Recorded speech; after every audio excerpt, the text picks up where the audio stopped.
ಉಕ್ಕಿನ ನಗರಿ ಎಂದೇ ಖ್ಯಾತಿ ಪಡೆದಿರುವ ಬಳ್ಳಾರಿಯ ಇತಿಹಾಸ ಪುಟಕ್ಕೆ ಸ್ವಾಗತ.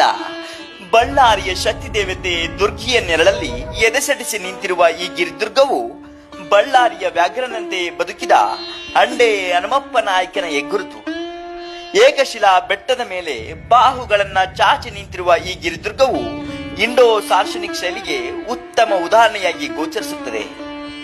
4 ಸುತ್ತಿನ ಗಿರಿದುರ್ಗ ಇದಾಗಿದ್ದು, ಈ ಗಿರಿದುರ್ಗದ ಆದಿಯಲ್ಲಿ ವಿಜಯನಗರ ಕಾಲದ ಬಸವಣ್ಣನ ದೇಗುಲ ಕಂಡು ಬರುತ್ತದೆ. ಹಾಗೆ ಈ ಗಿರಿದುರ್ಗವು ಕಳ್ಳಗಿಂಡಿಗಳು, ಗೋವಿಗಿಂಡಿಗಳು, ಕೋಟೆ ಕೊತ್ತಲುಗಳಿಂದ ಆವೃತವಾಗಿದೆ. 4ನೇ ಸುತ್ತಿನ ಪ್ರವೇಶ ದ್ವಾರದಲ್ಲಿ ದೇಗುಲ, ಕೊಳ, ಅರಮನೆಯಂತಹ ರಚನೆ ಕಂಡು ಬರುತ್ತದೆ. ಅದರ ಜೊತೆಗೆ ಕಾವಲುಗಾರರು ಮತ್ತು ಸೈನಿಕರ ವಸತಿ ಗೃಹಗಳು ಕೂಡ ಗೋಚರಿಸುತ್ತವೆ.